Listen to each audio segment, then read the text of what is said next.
Olá, estudante do oitavo ano, tudo bem com vocês? Hoje nós vamos ver a semana 4 do PET 4. Atividades, área de figuras planas. Paralelogramo é essa figura aqui, onde a fórmula para calcular a área é a base vezes a altura. A base é um dos lados e a altura é uma linha perpendicular que vai formar aqui um ângulo de 90 graus. Então, essa altura deve ser calculada, ela não é o lado da figura, tá? Ela é outra linha que a gente deve calcular. Quadrado tem a área lado ao quadrado, né? Nós temos aqui a medida do lado, é só fazer ele vezes ele mesmo. Retângulo, base vezes altura, tá? Formando um ângulo de 90 graus. Então, podemos usar a base e a altura. São dois lados consecutivos. E a altura do a área do círculo, nós temos aqui π vezes raio ao quadrado. Π é um número irracional, vale 3,14 aproximadamente. E o raio é a distância, né, do centro até a circunferência.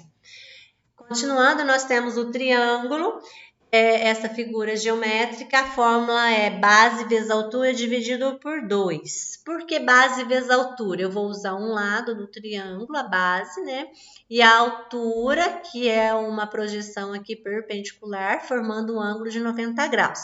Bom, para entender melhor por que é dividido por 2, veja, eu tenho aqui um triângulo, eu vou colocar outro triângulo na outra posição, com as mesmas dimensões, e eu vejo que base vezes altura seria a área de um retângulo, e o triângulo corresponde apenas à metade dessa área, por isso dividido por 2.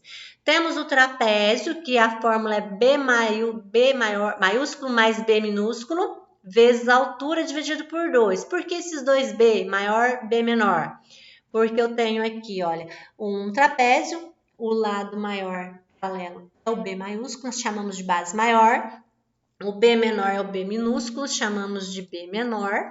E aí nós colocamos outra figura ao contrário, para formar aqui um paralelogramo, que a fórmula é base vezes altura. Só que agora a base aqui é a soma, né, da base maior mais a menor. A base ficou maior do que a do trapézio, por isso que a gente tem que somar.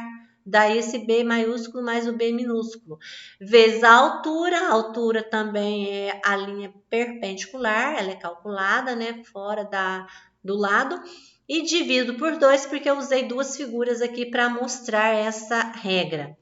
E do losango, eu traço as duas diagonais e faço diagonal maior vezes a diagonal menor. Se eu fizer a diagonal maior, é a base de um retângulo. A diagonal menor é a altura de um retângulo.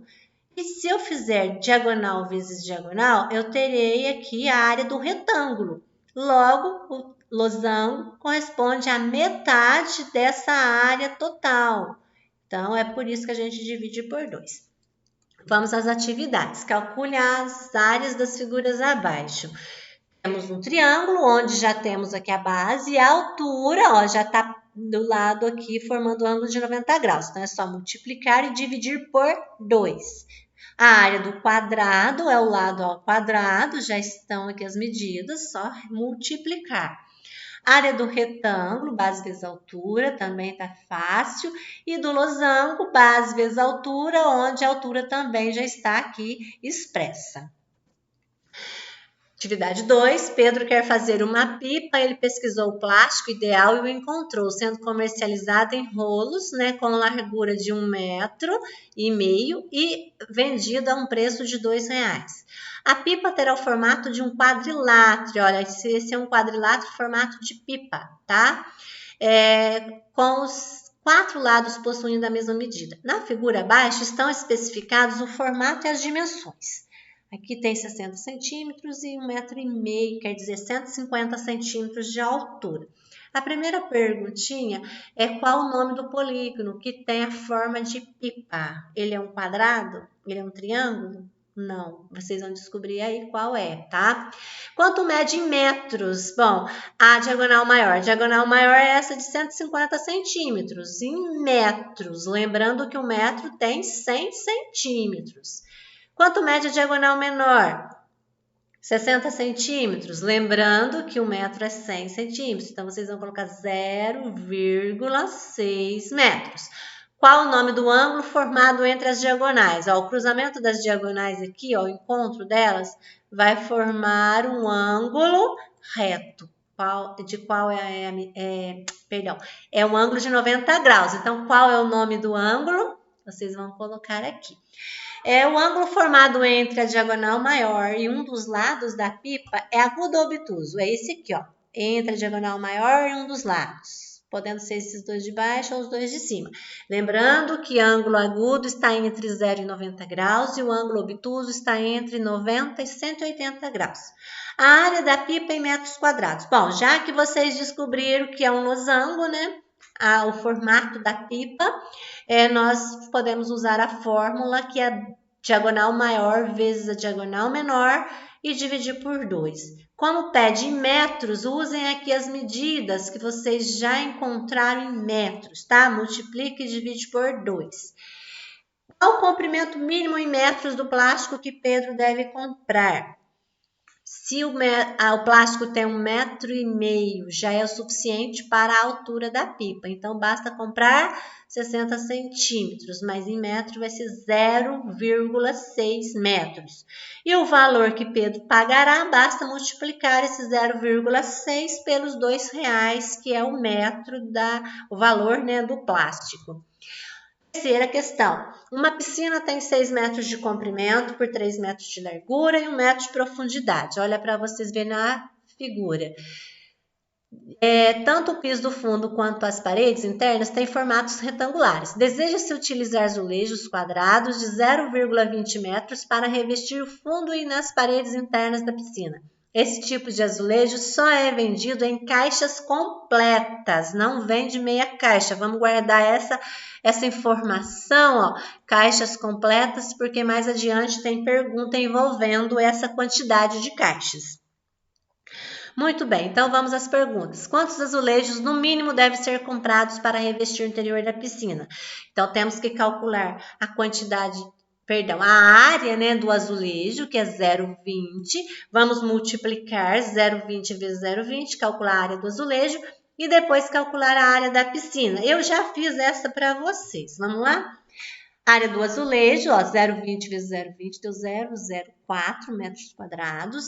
Área das paredes mais a do fundo. Temos duas paredes com 3 metros de comprimento por 1 de largura. Logo, tenho aqui 6 metros. Outras duas paredes com 6 metros de comprimento por 1 de altura. Daí eu tenho 12 metros nas outras paredes. E o fundo 3 por 6, logo 18. Somando todos aqui, dá um total de 36. Vou dividir esse total de metros quadrados das paredes pelo total, né, de cada azulejo para saber o total. Está aqui, né, 900 azulejos que serão necessários. Se cada caixa de azulejo contém 40 peças, quantos metros quadrados uma caixa de azulejo contém? Se tem 0,04 a área, eu vou multiplicar por 40. Então, daí, ó, não vou deixar aqui para vocês, tá? Fazer as continhas. Qual é a quantidade mínima de caixa de azulejos que deve ser comprada para revestir essa piscina? Bom, se eu tenho aqui uma quantidade da área, né, revestida, nós dividimos a área, né, da parte revestida da piscina pela área de cada caixa do azulejo, que é o que nós já vamos encontrar aqui na letra B. E para encerrar, considerando que os azulejos podem ser quebrados durante a obra, deve-se comprar sempre 3 caixas a mais do que a quantidade mínima suficiente para esse revestimento. Se esse azulejo só é vendido ao preço de R$31 o metro quadrado, qual o valor que se gastará com a compra dos azulejos? Então, o total de caixas compradas é 23 mais 3, né? Porque vai ter aqui a parte de desperdício, né? Cada caixa tem 1,6, né? Vai ser aqui a resposta do item B. e mais vezes, né, 26, gasta 41,6 metros quadrados, né, para revestir aí toda a piscina. Ou melhor, tem que comprar, né, para não correr o risco de faltar. Agora é só multiplicar o preço do metro quadrado pelo total que vai ser comprado. Daí temos este valor aqui, ó, R$ 1.289,60. Um forte abraço a todos e até a próxima aula.